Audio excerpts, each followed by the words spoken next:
Okay. This is Driving to the Res. Conversations driving to the res. We are in our truck and we usually have really interesting conversations, Larry and I, while we're driving to the res. So this episode is going to be called Episode 1, Driving to the Res. And if you don't know, res is reservation. And that's for Native American location. In the United States of America. Because we live on the larger reservation, United States of America, and the smaller reservation is the Gaia Indian reservation. And we live on the Shaman Shack, and we live on the reservation. And when we're driving between the Shaman Shack and the reservation, we have about 40 minutes of interesting conversations. And today we have a nice road and lots of sun. Sometimes we have lots of snow. One time it took us 7 hours. It did take us 7 hours to drive to the res once. We had trees falling down behind us, trees falling down in front of us. We were limited in what we could do. Mostly we just sit there and look at the pretty snow. It actually didn't feel like 7 hours. It was quite nice, actually. Yeah, it was quite enjoyable. We talked about a lot of stuff. We should have had a podcast of driving to the res in the snow. We'd have had 10 episodes. Yeah, we would. Anyways, we were thinking about sharing with you an experience Larry and I had this morning. Yes. My experience of, well, we call it soup nowadays. I was a bit in the soup, and Inelia's a bit in the focus.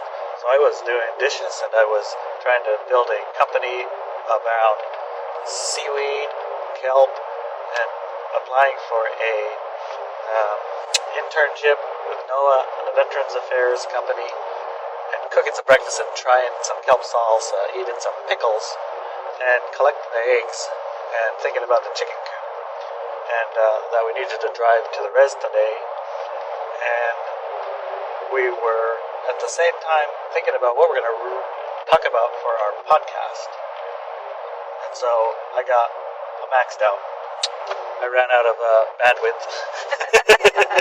So I said, we can talk about what we can talk about when we're in the truck getting ready to talk about it. Yes. Because I'm already have the maximum number of ingredients in my life soup. The life soup. Yeah, so what I understood was, okay, so we're going to be talking about discussing what we're going to talk about podcast as our first episode of Driving to the Res. But then it was like, no, that's not it. But actually I think it's going to be a little bit like that. A little bit, because soup in your life is what we were talking about. Yes. When we were talking about what we were going to talk about. Mm-hmm. Because while we were talking about what we were going to talk about, Inelia was creating a course for Inelia in Benz Academy, and one of the exercises she was doing, I was doing along with her while I was doing other things. So admittedly, I wasn't completely focused, although she was. And the exercise, you can find it actually already in a class at my website, ineliabenz.com, and the class at the moment it's called Nature of Reality. But the course that I'm creating for the Benz Academy is going to include that class and also Decoding the Matrix and Rules of Engagement and also Entry Rules and Regulations to the New Paradigm. I'm unpacking all of those classes, and I'm going to create a course with all of this included that's more comprehensive, and it has videos and it has exercises and case studies and all sorts of things. So as I was unpacking the Nature of Reality class, there's an exercise in there where you reach into the field of infinite possibilities or potentiality, and you pull something out and then you look at it, and it's really fascinating because Larry was at the time working on his ideas for his kelp products. He pulled out, I think it was labels and jars. Yes, I reached in and I pulled out, which will give you a little bit of indication of my focus at the time. I reached in and pulled out a little company that had half a dozen people putting stickers on these hot sauce bottles. And it was a very clean little space, and there was people working, and it was like the fish plant, but it was a making hot sauce plant with seaweed. So I thought that was pretty cool. And Inelia at the same time, she reached in, pulled out something a bit more majestic, I would say. There's a small self and a big self, and I think she was in her big self. Definitely, because when I pulled my hand out, it blew my mind what was on my hand.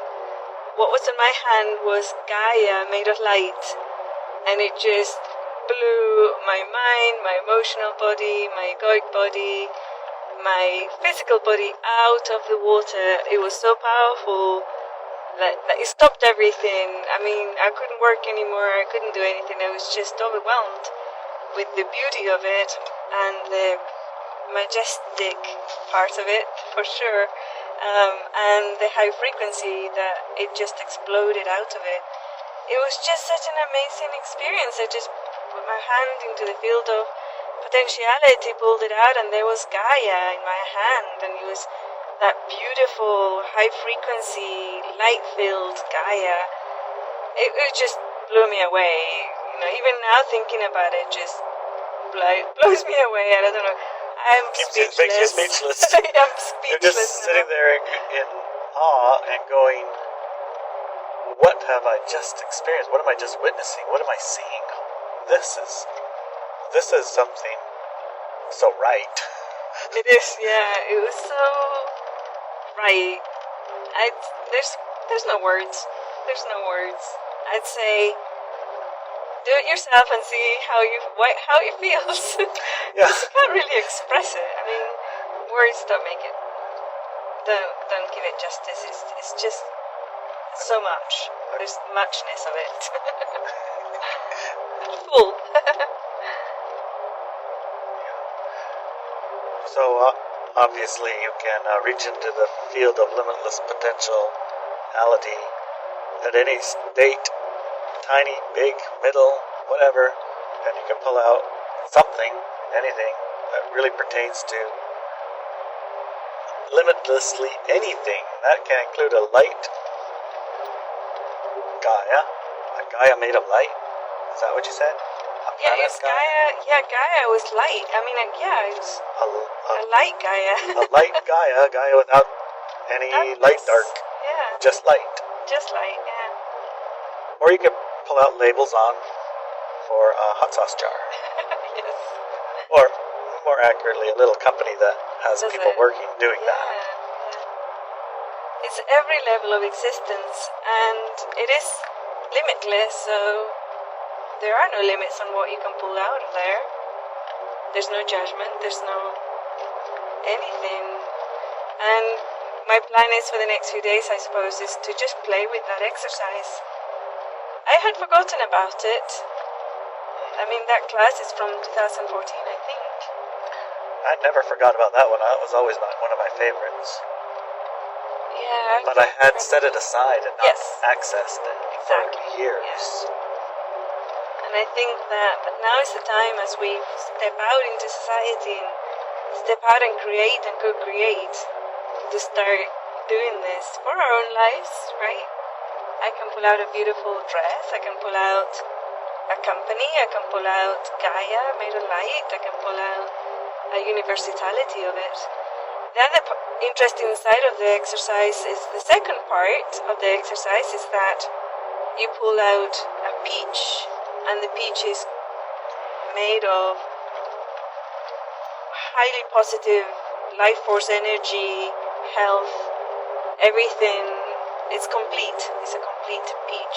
But of course, in the new class I'm going to do fruit because a lot of people don't like peaches. Really? You could be allergic to them too. Who could be allergic to it? Well, I guess you could be allergic to a peach, but who doesn't like a peach? I don't know, but everybody likes a peach. There's people on the planet who don't like No, there peaches, man. isn't. I don't think totally that. is. No, that's It totally impossible. I bet there is. Okay, there probably is one or two. But, Yeah. they probably aren't going to buy the course anyway. Oh boy. Anyway, it's gonna be a fruit, okay?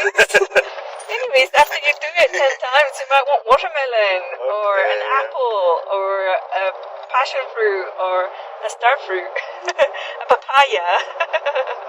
I guess it's possible, but there's no more perfect fruit than a peach anyway, so.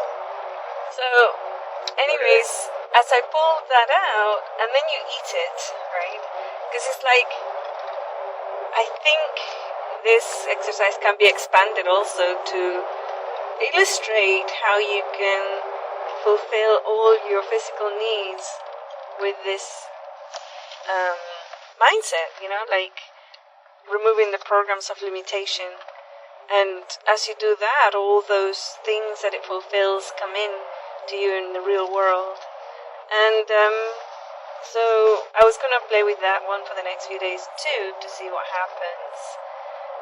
But as I did it today, as I was looking at the beach, I could see all these people around the world and being busy and high frequency and co-creating in beautiful locations and ideas, discussing ideas and brainstorming, and it was really wonderful. And I thought to myself, whoa, this beach represents the human collective, the high frequency aspect of the human collective.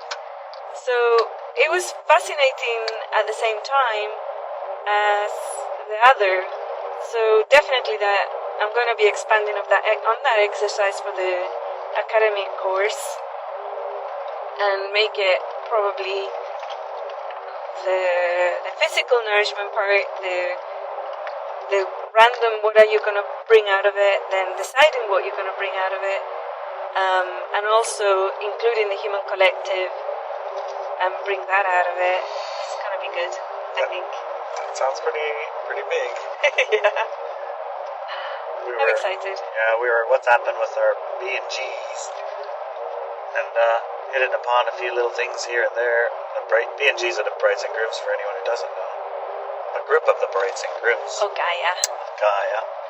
And this weekend, I guess we could call it Valentine's Day, is brides and grooms wedding day. Yes. Because that was the day that look at all the nets.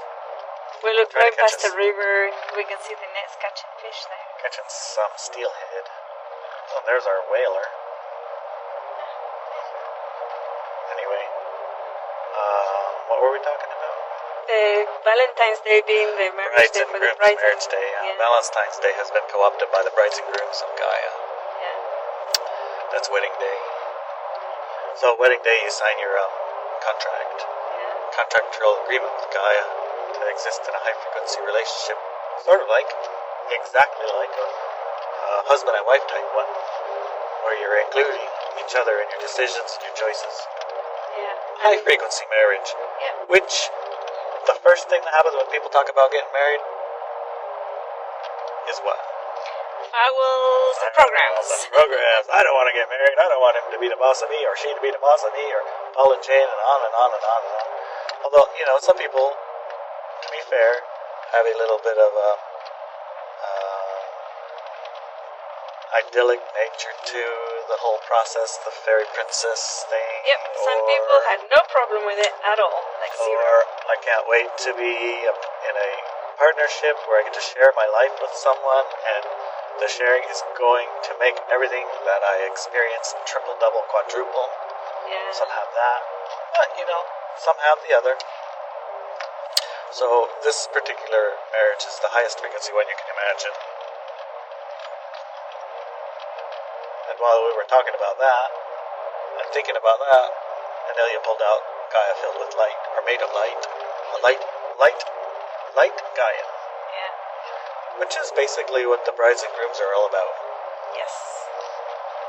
There aren't too any of this particular bride and groom of Gaias that are interested in destroying the planet. or each other in the process, or having the planet take them out, or any of those things. Right. None of that. I gotta learn my lesson through hardship, grooms and brides. None of those. None of those Well, we were talking a little bit about the savior aspect of save the planet. The planet doesn't need our saving. No, it doesn't. But the planet does need us to go intergalactic. Yes, and it does need us to make sure we don't kill ourselves by making it toxic for ourselves. Yeah. And we were talking about the martyrdom part of it, where we'll sacrifice ourselves to save the tree, or save a fish, or save a forest, or save a something.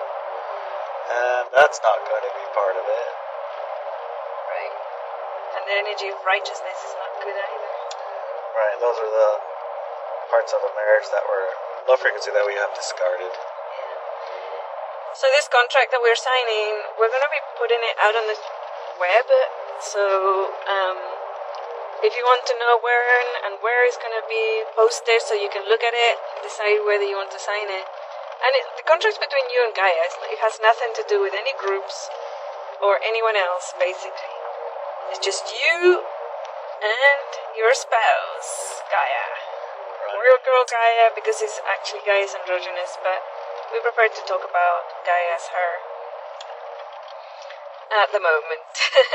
So anyways, just sign in for my newsletter at ineliabenz.com, and when we get that published, I will send a newsletter out to let everybody know how to find it, where to find it, and you can take a look and sign it, and then you too will be in a very high frequency relationship with Gaia. You probably are already, but this is very, very good to have delineate what that means, right? And it took about a year of people working on it, a whole group of people working on it, to figure out what goes into the contract and why. And it's a very beautiful journey. It's been a really amazing, beautiful journey. So, well worth checking out.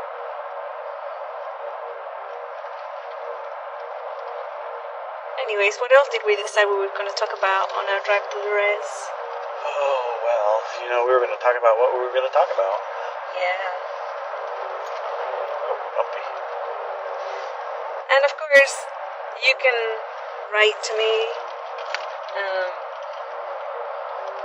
find me on Facebook or wherever.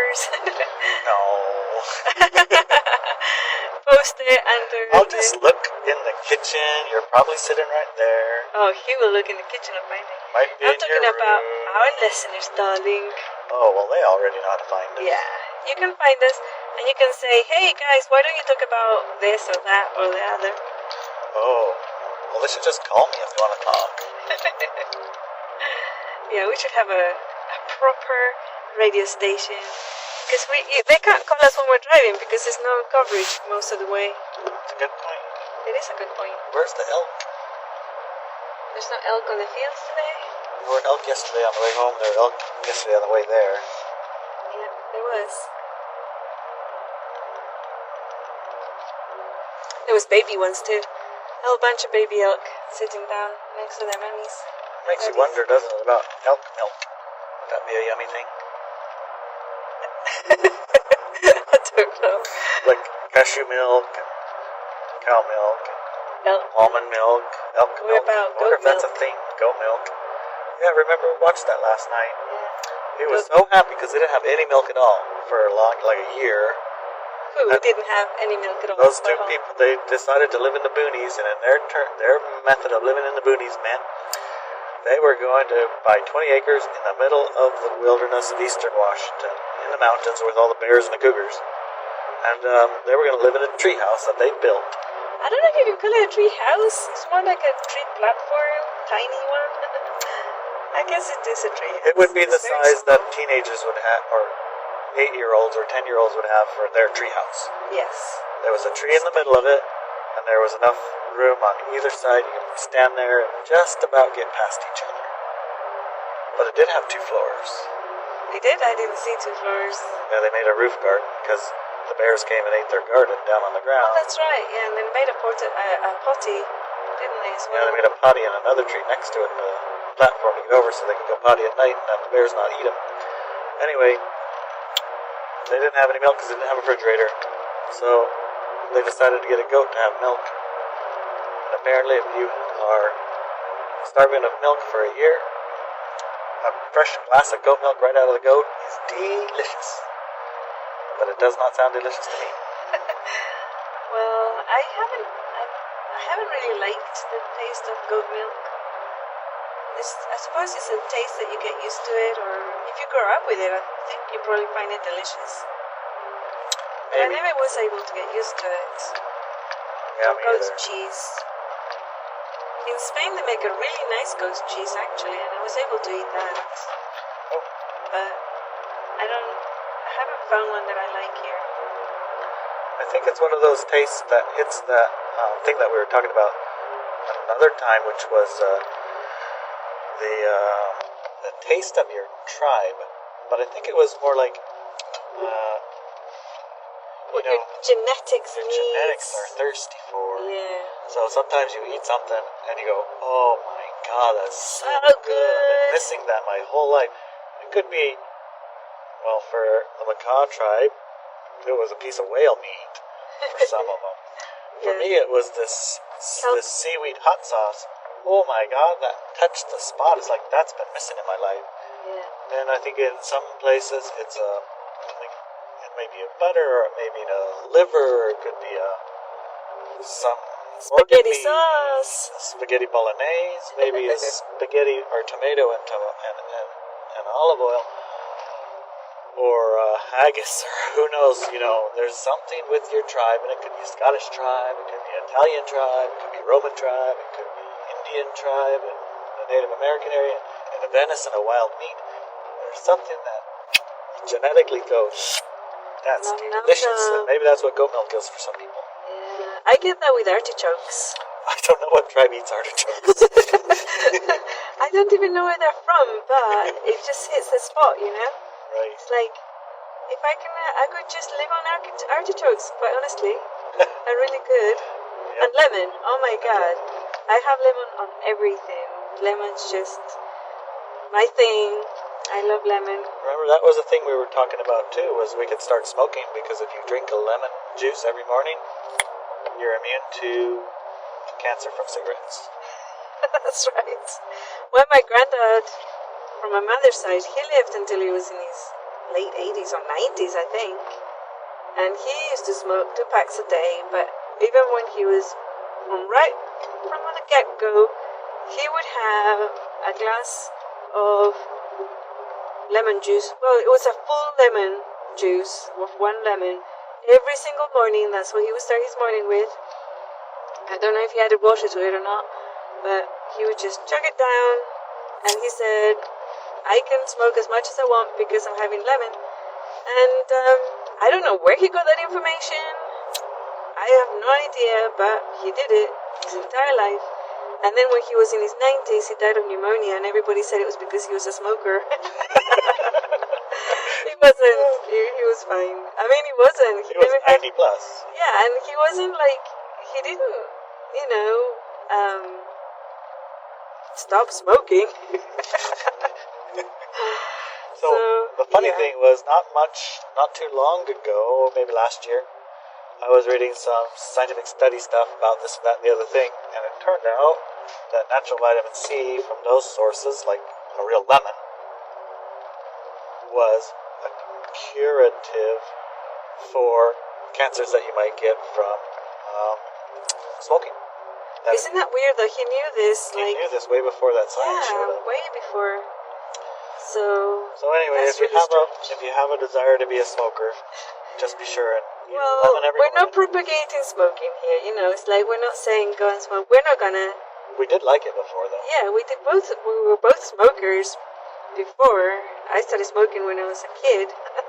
I started smoking when I was a kid.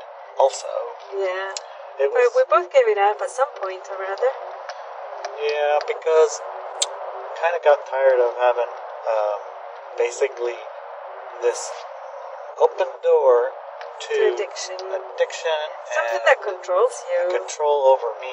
Yeah. So I wasn't really the boss of it. I couldn't go anywhere without be sure and make certain you have some form of nicotine with me. So if I get on an airplane, then I have chewing tobacco, just so I can be sure I can fly somewhere. And if I got up in the morning and I needed to go outside, I had to be sure I had a lighter and a cigarettes in my pocket.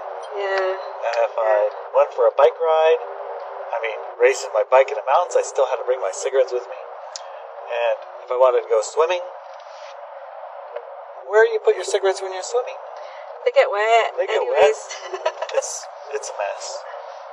So I tried the vapor thingies, but vaping, although it was kind of interesting and it smelled better, it kind of made my lungs hurt. Oh my God, that's So, not a good sign. I don't know if that's a good sign. No, that's not a good sign. So back to regular old cigarettes, and then at one point or another, that open door. It's an open door to what happens if you don't have it. When you don't have it, you're open to low frequency engagements with lots of things and people. Oh yeah. And that open door means you're susceptible to being controlled by Big low time. frequency entities. Yeah. No good. So No we just good. dropped that. Lemon or no lemon. Yeah. That We're not addiction gonna be was a taking door it that up. needed to be closed. Yep. So, It's not gonna happen. Yeah. It's so weird. if you want to quit that smoking thing, all you have to do is get a root of ginger, stick it in your pocket. But the ginger one is really interesting, and also with clove or other strong flavors, because they help not just with the smoking addiction, but with general addictions in general, even addiction to fear, addiction to fear, or adrenaline. You know that a lot of times people will get a lot of fears that stop them doing stuff because there's a cycle that stress and fear and adrenaline puts the body through that ends with the feel-good hormones. And Oxytocins or whatever. yeah, the feel-good hormones are the end result of your fears. Like after you calm down, your body's overproducing those hormones or those chemicals in order to calm you down. I see. And that's why it becomes so addictive and people get paralyzed in fears and stuff like that. But also it helps with addictions like alcohol and smoking. I don't know of anybody trying it with other addictions, so I can't speak for that, but theoretically I don't see why not. And what it does is, like Larry was saying, when he needed a cigarette, he would bite into the ginger, like the actual ginger root. And that sent a shock into his body, but also highly stimulating, tasty because he likes ginger, satisfying. And then very soon, the body started reprogramming itself that wanting a cigarette meant he's gonna get ginger. And it really, really supported and helped his decision to stop smoking. Yeah, and at some point or another, I didn't really want a big, huge bite of ginger right off the root anymore. So we dropped the biting a bit of ginger off, and consequently the cigarettes were gone too. So Yep, they were both gone. and it was painless, effortless. Yep. And I tried to quit smoking before several ways. Wasn't very good at it. I didn't have a very good support network to help me stop either. That's true. You need that too. My crew, when we go fishing, if I'd quit smoking, they'd bring cigarettes Just to make sure. and say, you want to quit smoking, quit on your own time. Don't quit when you're going fishing, because it can get crabby. So if I would get too crabby, they'd throw cigarettes at me. Yeah. That's quite funny. So I never actually made it through a whole trip without not quitting. They said, you don't want to be a quitter. Yeah. So, well, other people have, and I know some individuals have used it for managing their fear and stress. And again, this is a topic that I'm going to go into great depth for one of the courses at the Benz Academy called the Firewalls, Fears and Barriers course. And it's one of the tools that I'm going to be exploring at great depth when it comes to overcoming these things in your life in order to expand your life and have the life that you really want in on this planet. So yeah, it's going to be quite exciting. But yeah, it also helps with addictions of other types, like smoking. Cool. Interesting. IB Academy sounds like the graduate level, like Ascension 101 was like, here's the basic things you need to know to manage your life on this planet without engaging in low frequencies all the time or being controlled by your low frequencies. And IBM's Academy seems like the graduate level work or master's level work. Yeah, it's called an academy, and there's going to be different levels of engagement there. So there's like the prerequisites or the foundational classes and courses, and then there's going to be certification courses too, where you can become a certified consultant in the Benz methodology.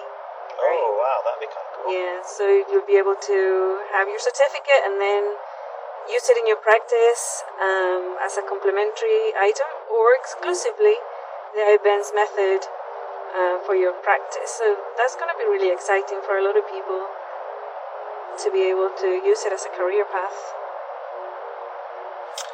That would be kind of refreshing to be able to get a certification or a certified person to use these techniques to help you on a one-to-one basis with, whatever it is that your process of ascension is, and not have it be,